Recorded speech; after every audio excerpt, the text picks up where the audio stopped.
بسم اللہ الرحمن الرحیم الحمد للہ وکفا وسلام علی عباد الذین اصطفى اما بعد قال النبی صلی اللہ علیہ وسلم خیرکم من تعلم القرآن وعلمہ او کما قال علیہ الصلاۃ والتسلیم۔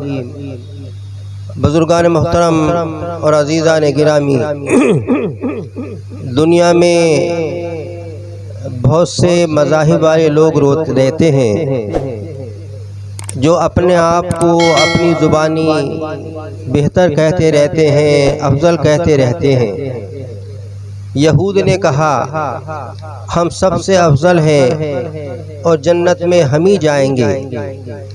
عیسائیوں نے، نصارہ نے کہا ہم سب سے افضل ہیں، ہمارا دین سب سے بہتر ہے اور جنت کے ہم ہی مستحق ہیں۔ ہمارے اللہ نے، ہمارے رب کریم نے،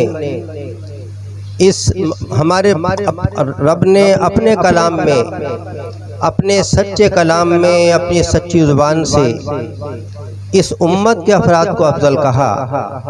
ارشاد فرمایا کنتم خیر امہ، اے امت محمد صلی اللہ علیہ وسلم، تم ہی سب سے بہتر امت ہو، تم ہی سب سے افضل امت ہو۔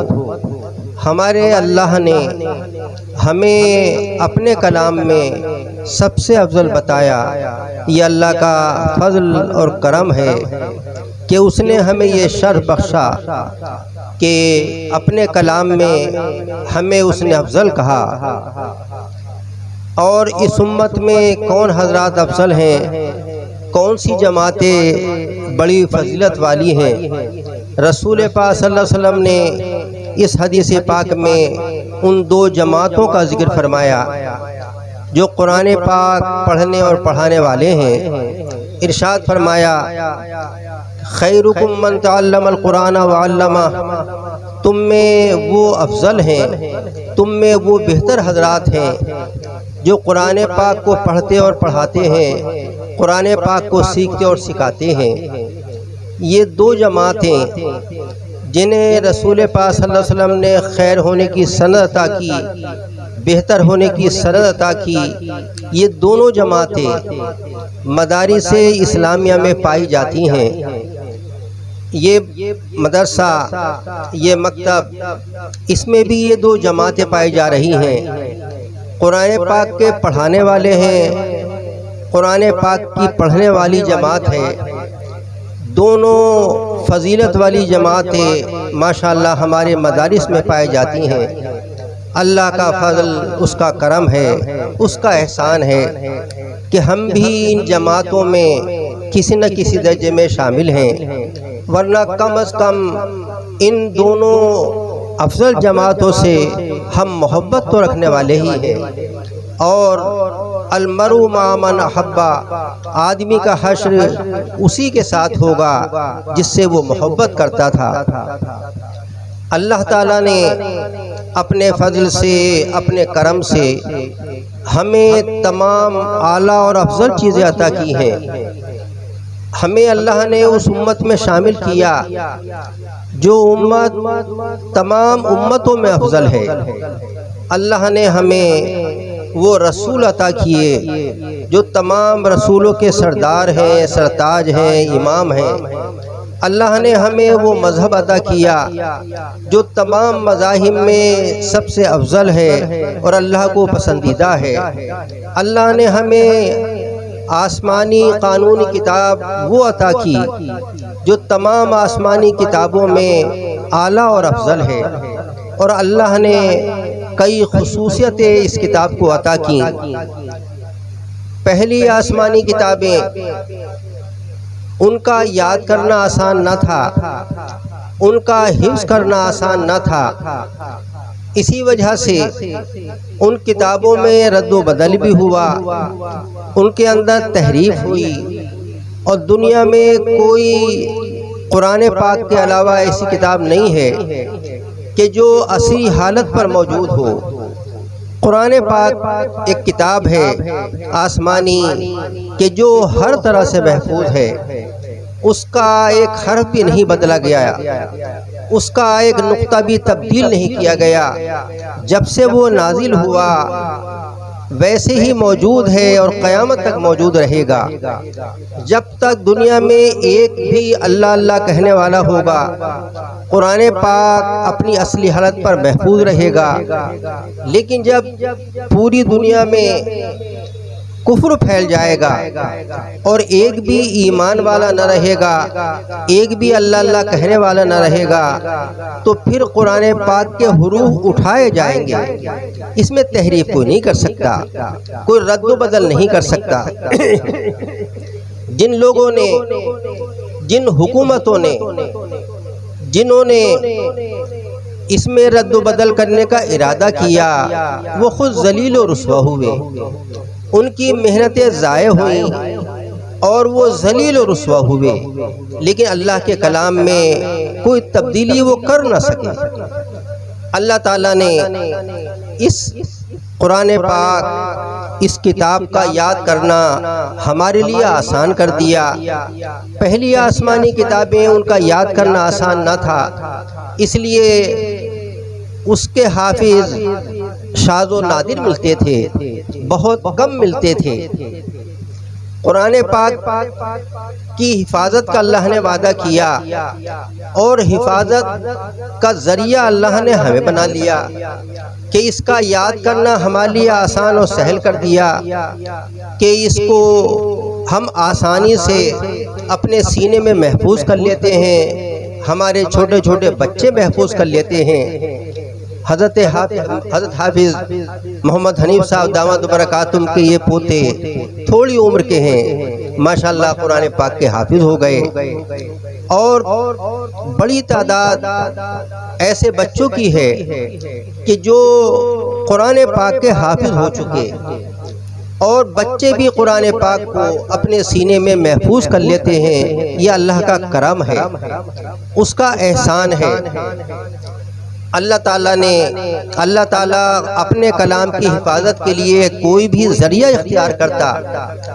دنیا دارالاسباب ہے، اللہ تعالیٰ سبب کے طور سے کسی سبب کو بھی اختیار کرتا، لیکن اللہ کا احسان ہے، اس کا کرم ہے کہ اس نے اپنے کلام پاک کی حفاظت کے لیے ہمارے سینوں کو ذریعہ بنا لیا کہ ہم قرآن پاک کو اپنے سینے میں محفوظ کر لیتے ہیں، اور اللہ تعالیٰ اپنے کلام کی حفاظت انہی سینوں سے کراتا ہے جن سینوں میں ایمان صحت کی حالت میں ہوگا، اور جو سینے ایمان کی دولت سے محروم ہوں گے اللہ تعالیٰ ان سے اپنے کلام کی حفاظت نہیں کرائے گا، اور ان سینوں میں قرآن پاک محفوظ بھی نہیں رہ سکتا۔ اور وہ جو ایمان کی دولت سے محروم ہیں، وہ کتنے ہی ذہین کیوں نہ ہوں، ان کی یادداشت اچھی کتنی ہی کیوں نہ ہو، وہ ان کی زندگیاں گزر جائیں گی، لیکن قرآن پاک ان کے سینے میں محفوظ کبھی نہیں ہو سکتا۔ اس لیے کہ اللہ تعالیٰ اپنے کلام کی حفاظت اپنے ایمان والے بندوں سے کرا رہا ہے۔ جن سینوں میں ایمان صحت کی حالت میں ہے، ان سینوں میں قرآن پاک محفوظ رہتا ہے، اور خدا نہ خواستہ کوئی حافظ قرآن ہو اور وہ مرتد ہو جائے، اسلام سے پھر جائے، تو اس کے سینے میں قرآن پاک محفوظ نہیں رہ سکتا، اور پھر وہ اس کا حافظہ باقی نہیں رہے گا، قرآن اس کے سینے میں محفوظ نہیں رہے گا۔ ہمارے قریب کے ایک بزرگ گزرے ہیں، حضرت قاری محمد صدیق صاحب باندھوی رحمت اللہ علیہ۔ ان کے بارے میں آتا ہے کہ حضرت ایک مرتبہ بیروت تشریف لے گئے۔ وہاں جب تشریف لے گئے، وہاں ایک بڑا مدرسہ تھا، اس مدرسے کے مدرسین منتظمین کو جب معلوم ہوا ہندوستان کے ایک عالم بزرگ یہاں تشریف لا رہے ہیں، تو وہ استقبال کے لیے ہوائی اڈے پر حاضر ہوئے، ملاقات کی اور حضرت سے درخواست کی کہ آپ ہمارے مدرسے میں تشریف لے چلیے۔ حضرت کو کہیں اور جانے کا تقاضا تھا، لیکن ان کے کہنے پر حضرت نے وعدہ کر لیا۔ حضرت قاری صاحب نور اللہ مرقدہ مدارس کے بڑے محب تھے، عشق تھا، محبت رکھنے والے تھے، اپنے پروگراموں کو بھی آگے پیچھے کر دیا کرتے تھے مدارس کے پروگراموں کی وجہ سے۔ آپ نے وعدہ کیا اور اس مدرسے میں آپ تشریف لے گئے۔ اس مدرسے کے جو مدرسین تھے، طلبہ تھے، اراکین تھے، وہ سب عربی لباس کے اندر تھے، اور آپس میں جب ملتے تھے تو السلام علیکم، وعلیکم السلام ورحمۃ اللہ، اس طرح سے کر رہے تھے۔ ان لوگوں نے حضرت قاری صاحب کو اپنے مدرسے میں گھمایا اور وہاں کی درسگاہوں کا تعارف کرایا۔ حضرت یہ درسگاہ دارالتفسیر ہے، یہ دارالحدیث ہے، اس میں بخاری شریف پڑھائی جاتی ہے، مسلم شریف پڑھائی جاتی ہے، فلاں فلاں حدیث کی کتابیں پڑھائی جاتی ہیں۔ یہ دارالفقہ ہے، یہاں فقہ کتابیں پڑھائی جاتی ہیں۔ حضرت کو مدرسے میں گھمایا اور درسگاہوں کا تعارف کرایا۔ حضرت آخر میں دفتر میں تشریف لائے اور فرمانے لگے، بھائی ہم لمبا سفر کر کے آ رہے ہیں، ہمیں تکان ہے، تھوڑی دیر ہمیں آرام کا آپ موقع دیجیے۔ وہ لوگ چلے گئے۔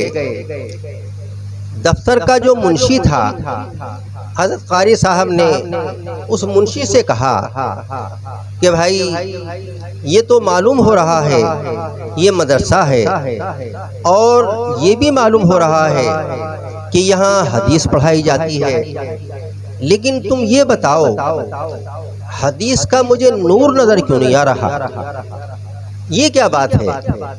اس منشی نے آہستہ سے کہا، رازداری سے کہا حضرت میرا راز فاش نہ ہو، بات یہ ہے یہ جتنے لوگ ہیں جو آپ کو عربی لباس میں نظر آ رہے ہیں اور ملاقاتوں کے بعد سلام کر رہے ہیں، یہ سارے مدرسین، سارے طلبہ، یہ سب یہود و نصارہ ہیں، اور انہوں نے مدرسہ اس لیے قائم کیا تاکہ اسلام کی باتوں کو سیکھ کر پھر اسلام کا رد اچھا کر سکے۔